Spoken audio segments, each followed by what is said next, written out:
Welcome all to the Advertising Specialty Institute's webinar, Interpreting Buyer Behavior, How Their Personality Impacts Your Strategy. My name is Chris Vanderzijden, and I have worked with the Advertising Specialty Institute for years. And matter of fact, I applaud you for making the choice to be here today on this webinar.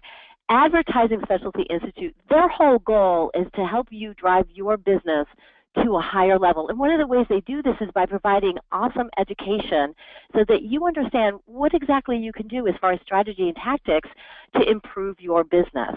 I started my own promotional products business almost 20 years ago, and I did so because I wanted to have complete control over not only my time, but also with my income level. At the time, I had served in the corporate world for a little bit over a decade and had moved to a small little town in Vermont. And I had a toddler. My firstborn daughter was a toddler, and my second was an infant. And I started an advertising specialty business so that I could control my time. And so I worked the business while my daughters were napping when they were in preschool. Eventually, I worked more hours as they entered kindergarten and was in school for a set number of hours a day. This is a fabulous business. It is a multi-billion-dollar business, and if you choose to take action every day, you can build a business. I eventually, actually within 3 years of starting the business, was producing six-figure income and outpaced my husband and supported our family for years and years on the promotional products business. So I applaud you for not only choosing this industry, it's an awesome industry, but tuning into what Advertising Specialty Institute offers for you. If you're to be successful, you need to get educated, and they have so many different programs on their website that you can listen to that will help you build your business. I really encourage you to take advantage. So today, I'm going to be talking about buyer behavior and how does it impact your strategy and your business as you serve your customers and provide a nice amount of wealth, hopefully, and security for your family. So everybody has had this moment where they've just wanted to do exactly this, just stick out their tongue and just looking at that phone with a big scowl on their face, because our customers drive us crazy sometimes. That's just a fact. We have so many different personalities to contend with. And what happens is you're trying to go out there and help them, provide them with the most appropriate promotional product that will support their marketing, which ultimately fuels their sales, which ultimately drives your customer's bottom line, right? I mean, if you look at the whole scheme of any business model, it all begins with marketing, and a promotional product is an integral part of having a marketing program that will drive a return on investment in that marketing program through sales. And your job is to provide the promotional product and guide your customer to make the right decision for their company. But it's hard today. I mean, I'm not going to brushstroke this lightly. Sales is more difficult than it's ever been. We are in the digital world, and the digital world has offered us many benefits. One being, of course, that we are able to do business beyond our geographic borders with relative ease, which is very nice. When I started my business in Vermont, I was able to grow it nationwide very quickly because of the internet, because I was able to reach, my first customer, Enterprise Rent-A-Car, was located in San Francisco. And I was able to do that because of the benefits that the digital world offers. But at the same time, it offers some trip-ups too, doesn't it? I mean, how many of you out there have called a customer many, many times over and have not returned a phone call, have not received a return phone call? Or you've sent an email and the email goes unreturned, and you're in the middle. This may not even be a call to try to get business. You may have provided them with a quote on on a promotional product, and you're just looking for follow-up, but yet they seem to be ever more evasive. So understanding the psychographics and the personality of your customers is going to help you bridge that gap of no man's land where our customers are not as attentive and don't reach out to us, and we have trouble communicating with them. If we understand their personality, it does help you ease over that hump, and it creates a more productive relationship once you understand them. So I'm going to present to you the different personalities that are out there in sales today, and identify who they are. You can identify your customer. You can also identify yourself in these characteristics. And then I'm going to guide you as to some strategies that you can create in order to work more effectively based on the differing personalities. But we're going to try to take away this feeling of angst and frustration when you're trying to get response from customers but are unable to do so without the pain that's involved. So it's all about taking away the pain. So why do we want to understand the psychographics? Well, psychographics is just, that seems like an overpowering word, but psychographics is just basically understanding the psychology of your customers. And it's important to do that because it increases your conversion rate. Your conversion rate is the rate of return on your sales calls. So how many people do you reach out to that actually convert to an actual sale? So what we want to do is increase your conversion rate so that when you make 100 calls or 100 proposals out there, that conversion rate, we can step up from 75% to 9%. Very important. We want to do more business in less time.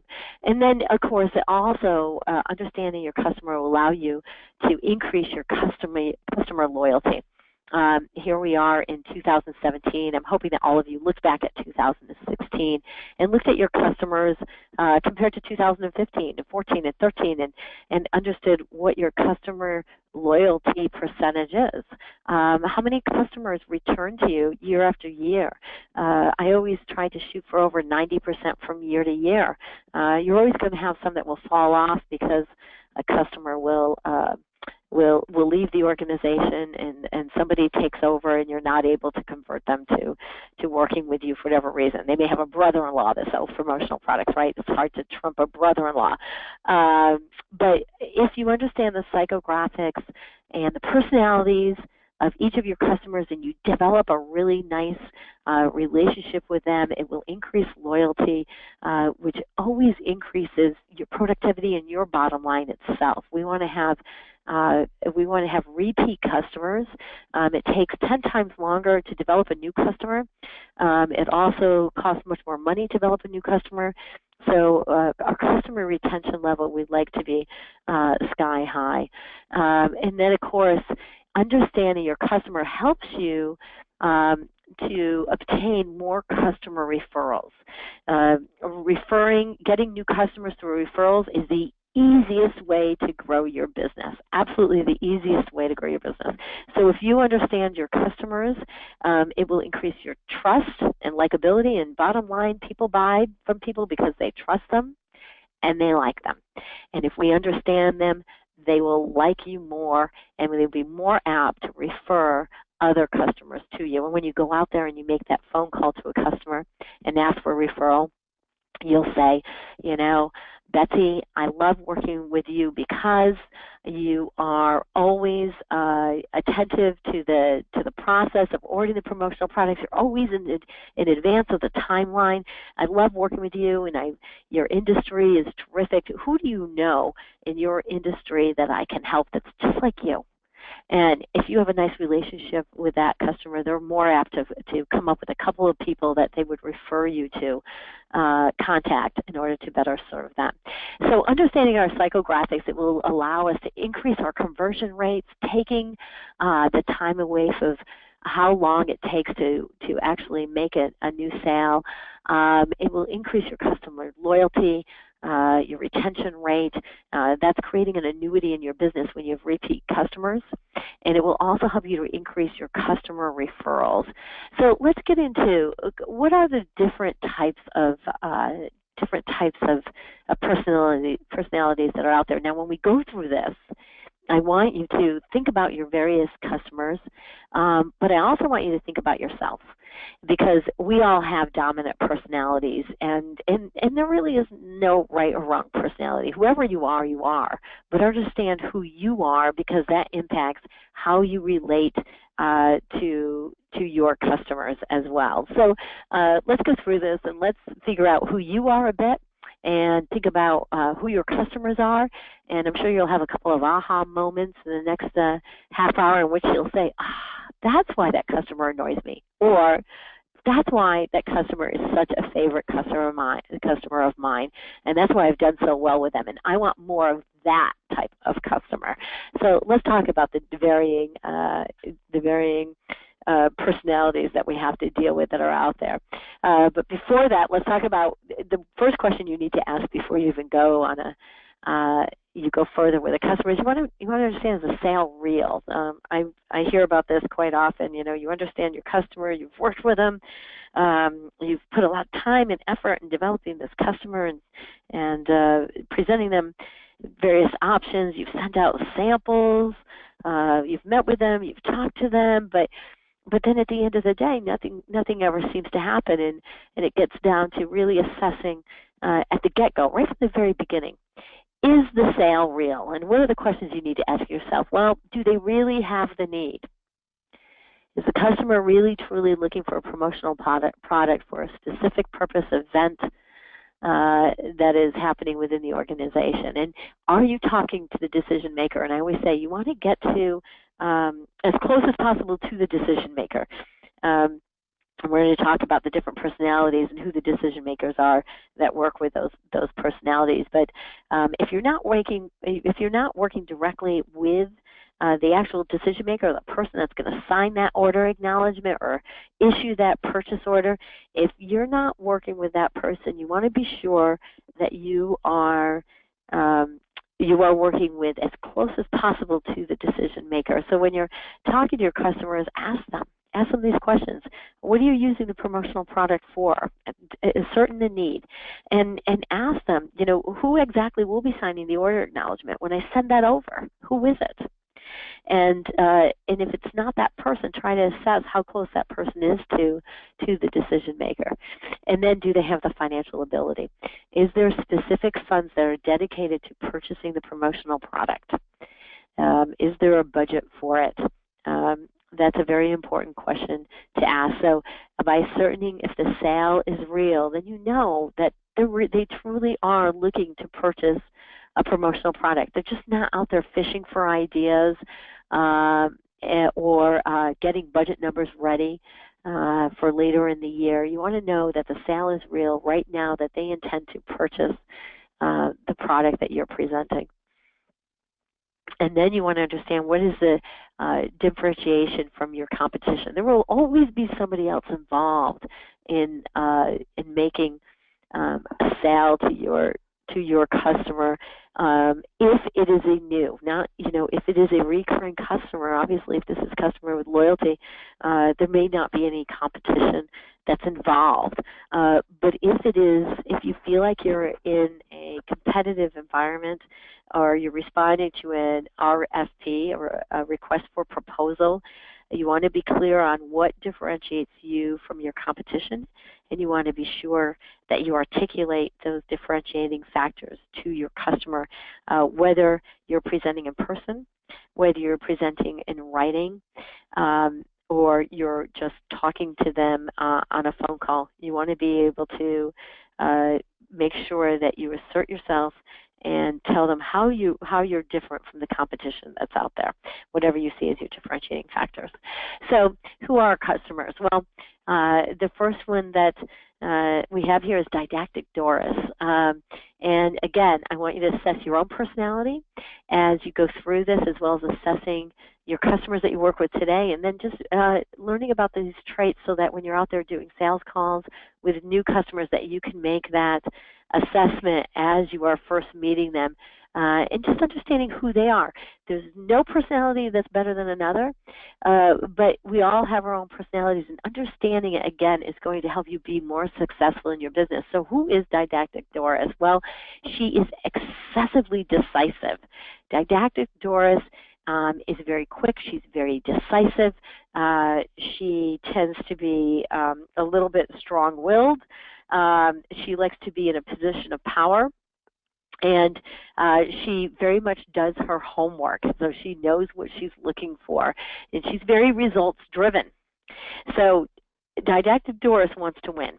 She's in this to win, and she's looking for results.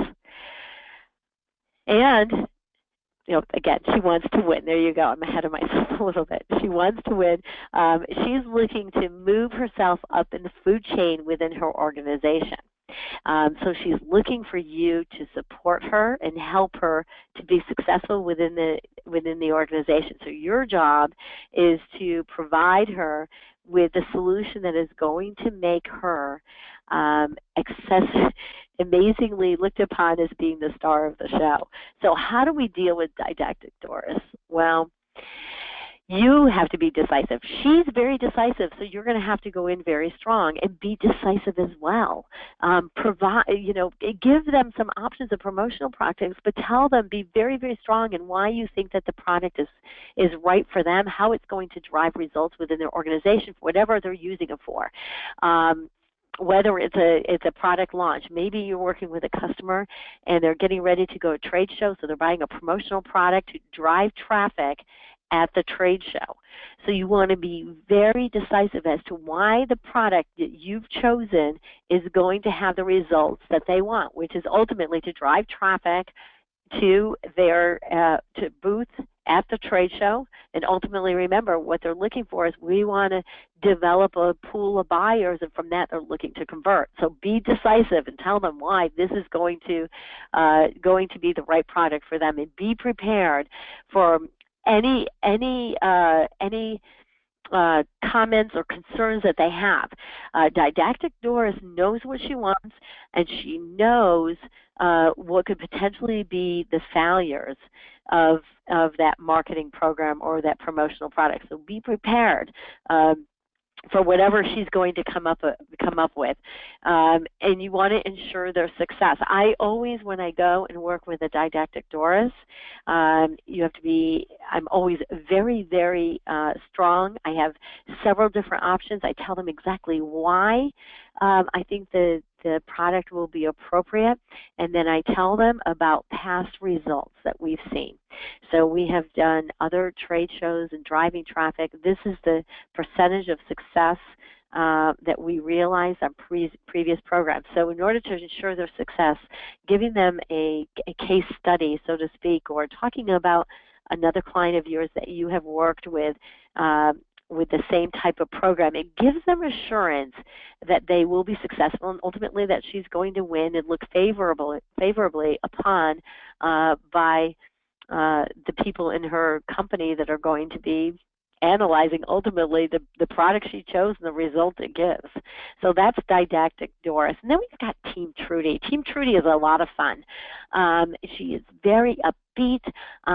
She works within a team. So she may be the decision maker, or she may be very close to the decision maker, but most likely Team Trudy is going to be part of a team of people that are going to have to analyze and make the decision as a group. So they're very diplomatic and very tactful.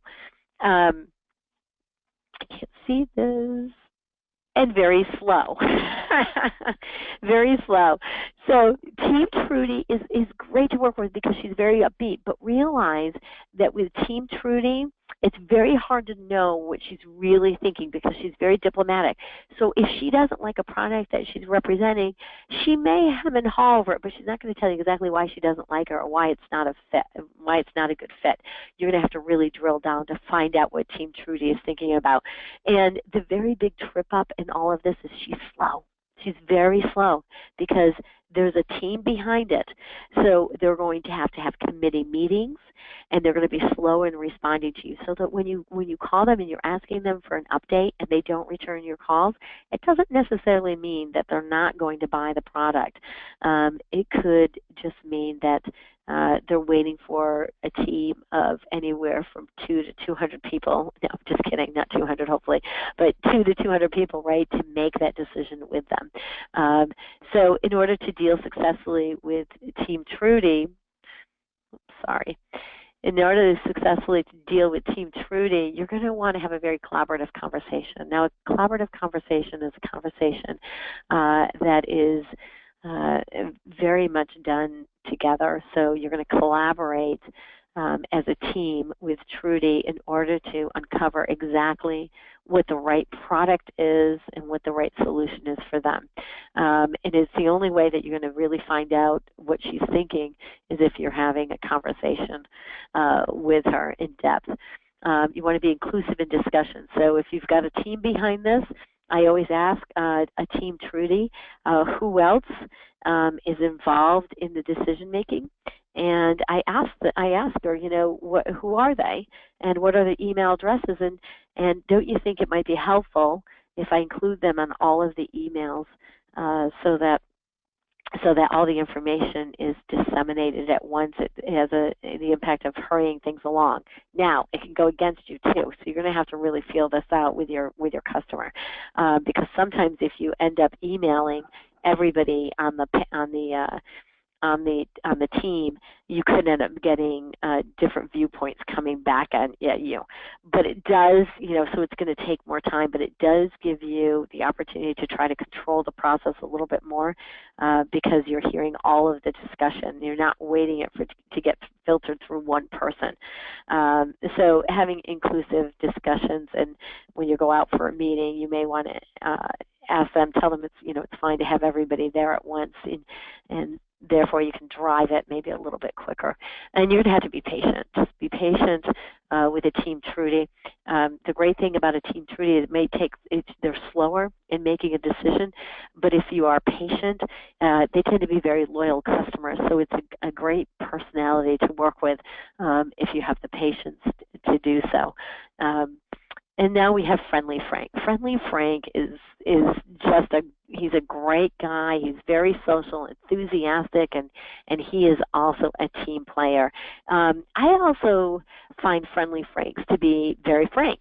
So they're very friendly, but they tend to let you in on the inside scoop, and they'll tell you the way it is. So if there's something that's going on in the background of the company that is an obstacle for you getting the sale, he tends to let it leak to you. He tends to be very friendly and be on your side. So he's a great balancing act between the company and you getting the sale. He's your bridge. So he's a really nice customer. And so with dealing with him, you want to engage by mirroring. What I mean by that is mirroring is a sales technique, and I used to think of it always in negative terms, like, oh, we're going to mirror and think we're going to fool them by trying to get our customer to think that we are just like them. It's not to that degree. By mirroring, what I mean is mirroring the energy level. It's being very polite and understanding who they are and reacting to how they carry themselves in a meeting, much the same way. So if you go into a meeting and he wants to talk to you about his son that got engaged, allow that conversation and congratulate them. Don't shut the conversation down because you want to get down to business. He's Friendly Frank, so mirror it a little bit and bring to the conversation an energy level that's similar to him. And of course, small talk is allowed. It used to be that we would say, it's called relationship selling. How are you? How did you get that as a customer? How did you get that company as a customer? Well, I played golf with them, right? So relationship selling. This is where small talk is allowed, and they want to know more about you, and it builds trust. And again, Customers buy from us because they trust us and like us. So Friendly Frank, if he likes you and he trusts you, the ability to convert that sale to a higher level is definitely there. It will convert quicker, and the customer loyalty is great. I mean, these are the customers that do provide annuities in your business. They just come to you year after year. They never bid anything out. They're very friendly, and if you're looking for referrals, they're very happy to tell you another customer that they know from an association group, perhaps, that you can also acquire as a customer because they see you as somebody who's being very helpful. Now, Friendly Franks, they're really sort of like the big picture type people. They don't want to get drilled down into the minutia of a sale.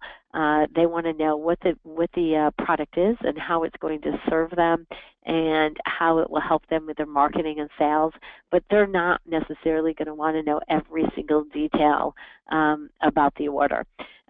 This is not somebody that you have to tell them, you know, if you're shifting the artwork to the left by a quarter of an inch. They're not going to want to know that detail.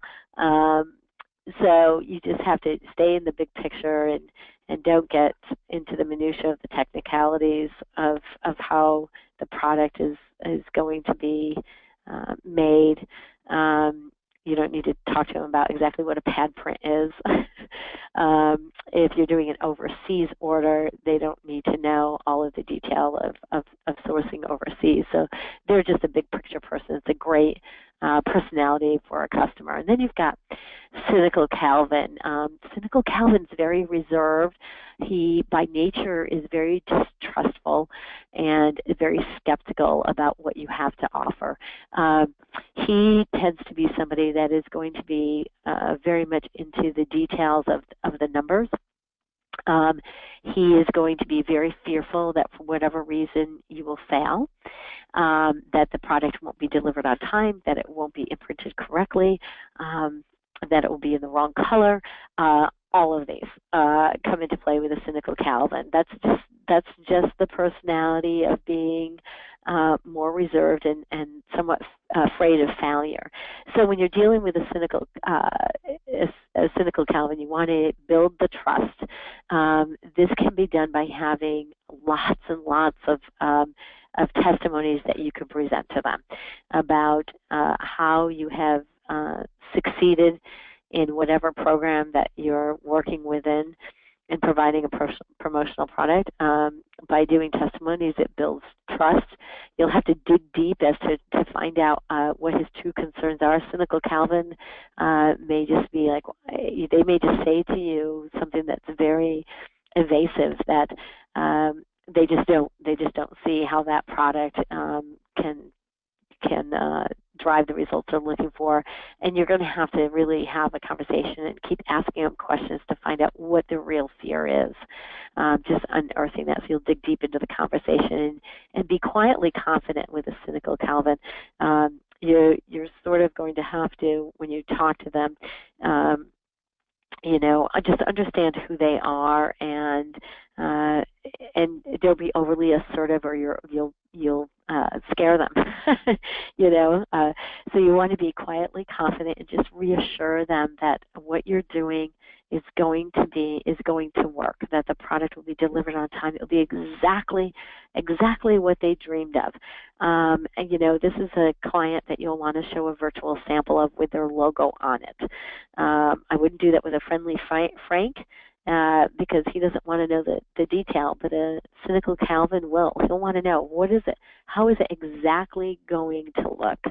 And how is it going to be delivered? If you're doing a drop ship to a hotel with a Cynical Calvin, you want to certainly get the name of the person that is running the meeting. And when the vendor ships, you want to have the tracking numbers for all of the boxes that are being delivered, not just the lead box, not just the lead tracking number. You want every single box, and you want to send him an email reassuring him at every stage of the process. Once they've reviewed the artwork and approved it, let them know they're going into production. Just keep in touch with them every at certain points throughout the process. When it's getting ready to ship, tell them it's getting ready to ship. When it ships, give them a delivery notice, tell them when it's going to be delivered. After it delivers, you want to call and be sure that it's safely in their hands. You want to, recommend that they open the boxes and check the order immediately.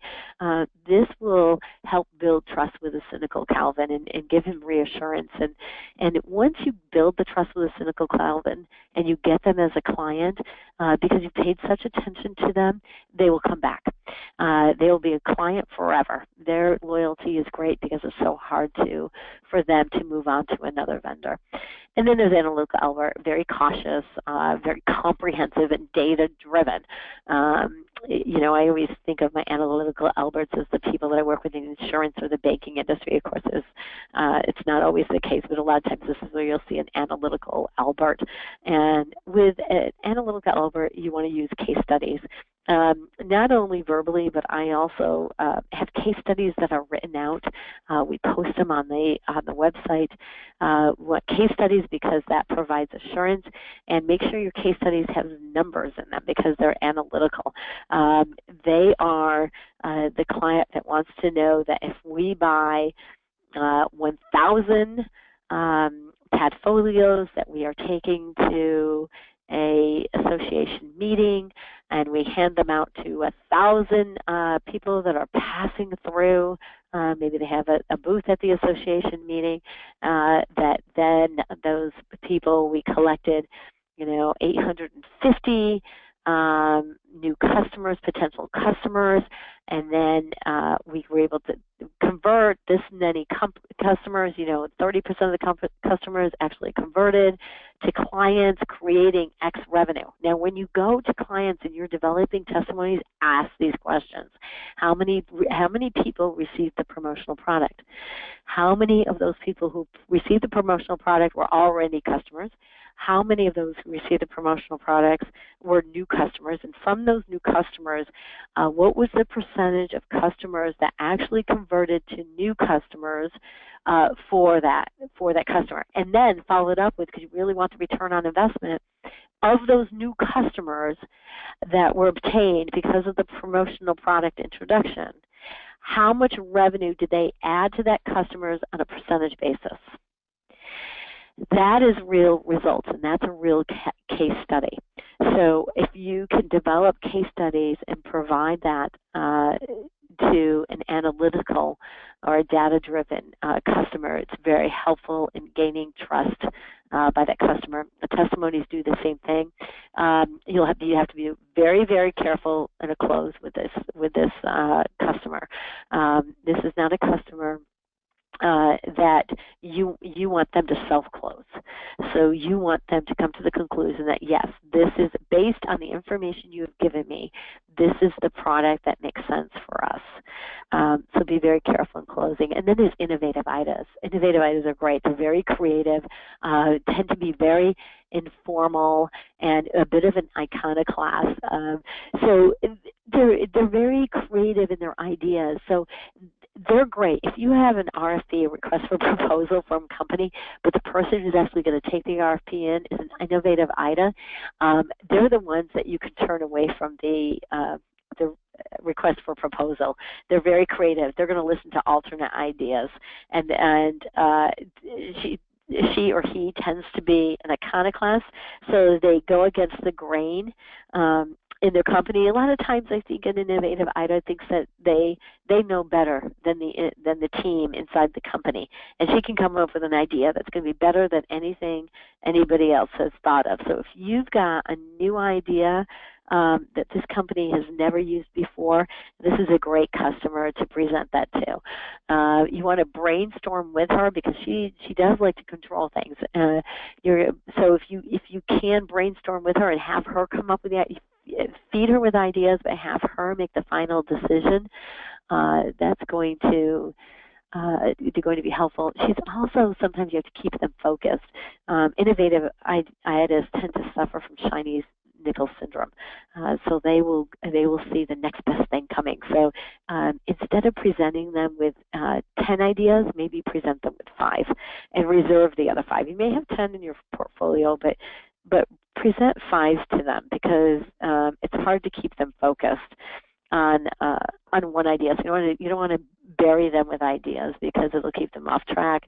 And you want to emphasize your involvement in the implementation of whatever it is. So if you're doing a project that requires fulfillment, innovative idea, Ida does not want to be the one that's going to have to control every step of the product or getting the product. So just emphasize that you're going to be leading this whole project all the way through. So if you've got many products that are coming together and going to be fulfilled in a bag, for instance, you want to reassure her that she does not have to do that, that you'll be sure that that is done by a fulfillment house. Just tell her about how you implement the purchase from order to delivery. It's all about becoming really a chameleon when you're doing business, understanding who you are and understanding your customers so that you can best relate to them. So being a chameleon in your industry is really important, will guide you to a higher level of success. It just means that you're adaptable and nimble at every turn. So when you go into a conversation, that you can adapt to not only the different personalities, but how the conversations are moving forward. A chameleon is a great way to be successful with the various personalities that you're going to encounter in your promotional products business. Now, before I leave, I want to present to you the 7 personality traits of top salespeople. This was done as a Harvard study, and so this is ultimately what you want to strive for. And some of these traits will surprise you. But here are the 7 personality traits of top salespeople, as studied by hundreds and hundreds of salespeople. And the number 1 trait is they're very modest. They are not the people that go out and brag. They're very modest about their successes, and it makes them, quite honestly, more likable. They're very conscientious. This is not surprising. When you drive your own business, you want to be very conscientious in every step of the sales process. And the top salespeople are very achievement-oriented. So they're the ones that have goals, annual goals that are broken down by month and then by week. And then those are the people that have a list on their desk every day of the top 5 things that they must complete in that day. Those are the people that achieve to the highest level because they consciously do it. They constantly make a plan and take action to achieve on a day-to-day basis. They also have a natural curiosity. Most successful salespeople read.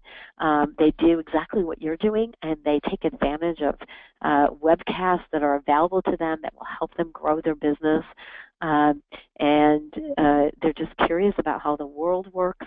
They're curious about their customers and about understanding who they are. They understand the various industries that they serve and how those industries are changing. That helps them to guide their customers to make the best decisions for them. And they have a lack of gregariousness, which is maybe surprising to some people. You think of salespeople as being very outgoing, they're very gregarious, but they tend to be actually on the more quieter side and a little more contemplative than you would guess. So they're not gregarious. They really let the customer be the center of the stage. They let them have the spotlight. And that's how they're able to achieve a great understanding of their customer. And they listen very well to them. So they're not very gregarious, those that are successful. They lack discouragement, and as we know in sales, you're going to have plenty of people who say no. Always remember, every no you're getting closer to a yes. And I think the top salespeople in the world know this, and they don't get discouraged. And they lack self-consciousness. They will go out there and do things that other salespeople won't to get an order. I'm just gonna go out there. I'm gonna be bold, and I'm going to call on this new customer who I've never spoken to before because I believe I can truly help them, and I'm not going to be self-conscious about it. And they just go for it. So those are the top 7 personality traits, and this was this is what you should strive to be in order to be successful in your business. So I thank you, and I commend you, and for deciding to listen to this webcast, listen to others. ASI has a lot of resources that are available for you so that you can build your business successfully, and I wish you all the best in building and hope to see you at one of their shows. Thank you very much.